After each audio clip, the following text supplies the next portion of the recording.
menunjukkan jangan tujuan cari makan. Tujuan kita kerana menunaikan perintah Allah Subhanahu wa taala. Itu dia perintah Allah. Maka begitu juga amanah, begitu juga dengan zakat. Mesti tunaikan zakat. Zakat ni ibarat darahim dalam harta. Sebab tu Allah jadikan dari sudut biologi ni, dari sudut asal kejadian perempuannya, dia keluar darah rahim. Darah rahim keluar ni bukan saja-saja nak keluar begitu, bukan. Dia satu susun atur daripada Allah untuk membersihkan rahim dan supaya darah rahim tidak bercampur dalam darah tubuh seorang wanita yang mendatangkan mudarat. Kerana darah rahim ni darah kotor. Lalu dia perlu dibuat. Lalu sebab itu menyihatkan tubuh badan perempuan. Sebab tu perempuan jadi subur lepas daripada darah haid keluar. Maka zakat adalah darah haid. Jika tidak dibayar zakat, dia akan mengalir dalam harta yang sediada. Dia merosakkan harta lain. Rosak habis harta lain. Lepas tu kena buat. Tak payah orang suruh. Buat sendiri lah. Sebab dia kotor kan. Macam kita pergi buat air besar. Kena orang suruh ke? Kan ada orang suruh. Pergilah buat. Dia kata tak nak lagi. Pergilah. Mana ada orang suruh. Pakai tak suruh-suruh. Berambat terjun ke tingkat kereta. Tingkat stesen stesen minyak tengok. Kenapa? Kerana benda tu menggorak. Tengok. Jadi sebab tu kita kena faham, zakat itu adalah suruhan Allah menyelamatkan harta manusia. Yang kedua, zakat itu membina struktur asal, mengukuhkan binaan sosial. Ini zakat. Menyebabkan orang miskin rasa sayang pada orang kaya. Orang kaya dia tak jadi kaya kalau tak ada orang miskin. Tak seorang sombong kan? Dan orang kaya pun tak selesa hidup kalau tak ada orang miskin. Macam kita tengok orang kaya di kalangan masyarakat kaya, nak menunjuk pun tak ada siapa nak tunjuk. Dah kaya dah ke?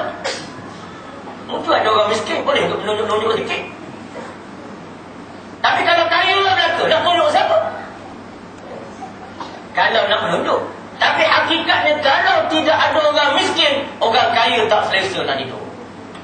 Kerana ada orang miskin lah, maka orang miskin itu bekerja mengutip sampah. Orang kaya pun senang hidup kerana kawasan jadi terang.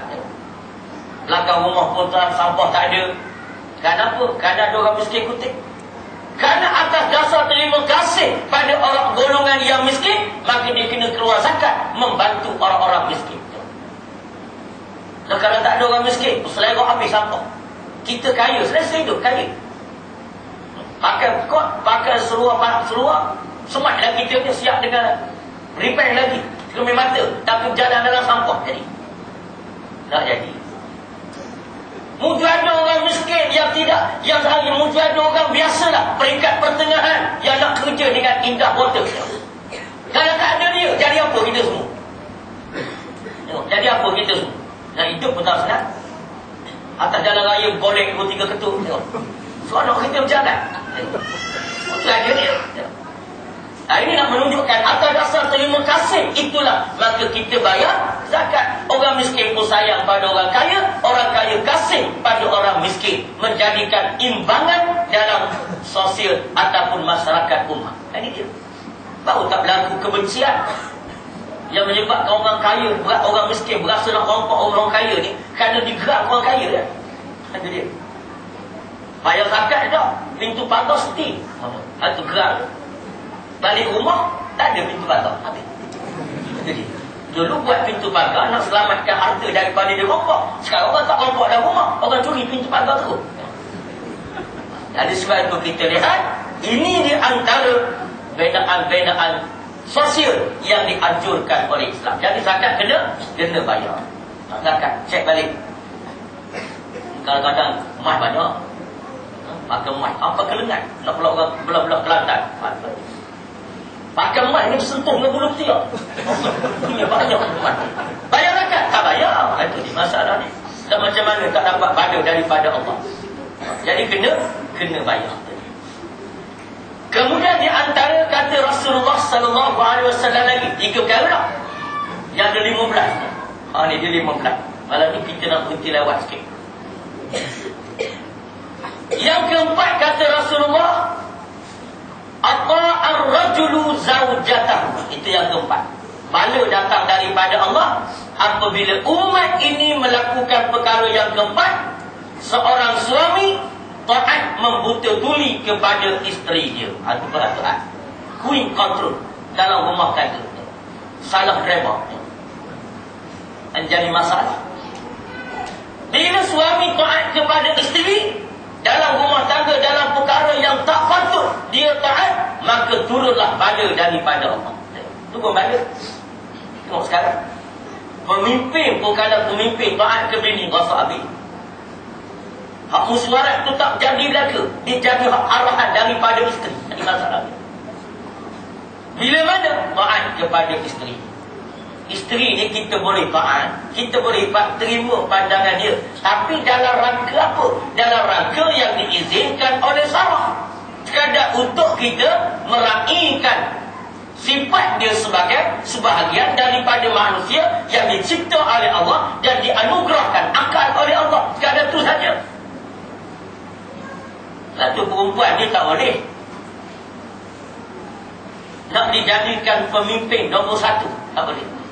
Dalam rumah tangga ke apa, jadi qadi tak apa perempuan, jadi tuan qadi ataupun puan qadi boleh.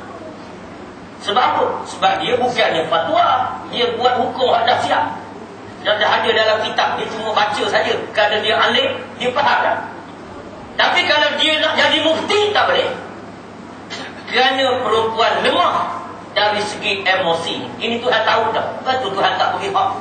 Benda yang patut ada pada laki-laki tak patut ada pada perempuan, kerana kelemahan emosi perempuan. Lepas tu ada semua orang dia komen, dia kata kenapa Islam perempuan, laki-laki boleh cerai isteri, isteri tak boleh cerai suami. Zalim, tidak adil dan bercanggah dengan hak asasi manusia. Sebut dengan sejagat tu, hak asasi manusia sejagat. Faham tak dia masalah tolak tak tolak ni? Allah Ta'ala beri hak kepada laki-laki kerana laki-laki mempunyai kelebihan. Ar-rijalu qawwamuna 'alan nisa, laki-laki mempunyai kelebihan dan kekuatan berbanding perempuan dari sebuah mana? Bukan saja angka, bukan saja fizikal, tapi emosinya. Walaupun mungkin angka lebih perempuan boleh hadir. Ada setengah cerdik perempuan, makanya di pusat-pusat pengajian tinggi gambar perempuan pada laki-laki. Gambar perempuan saja di pusat pengajian tinggi. Kita selisih, semua perempuan belaka. Macam negeri ni negeri perempuan. Laki-laki jarang-jarang. Banyak duk mana? Banyak duk racing. Itu racing. Pusat apa? Pusat sekerti. Itu ada. Jadi doktor sendiri dalam ladang sawit. Tak percaya pergi tengok dalam kalbut-kalbut dalam sawit. Itu klinik dia. Jadi mana nak menunjukkan pada kita bahawa Islam tak beri ruang tu kerana dari sudut emosinya perempuan lemah. Dia lemah. Dia tak boleh hak mencerai. Kalau dia diberi hak mencerai, dia akan mencerai 4 kali sekali. Jadi sebab itu Islam tak boleh. Tengokkan perempuan kita tengok, bila dia bawa kereta, lori balap melintas depan dia ataupun budak melintas, dia bukan nak pegang steering. Bila nampak lagi balap, dia bertempik, siap dengan peluk nombor pula. Kita bukanlah steering lagi balap depan, dia lepas steering. Kenapa? Emosi dia. Jadi maknanya nak menunjukkan pada kita bahawa sebab itu Islam tak beri.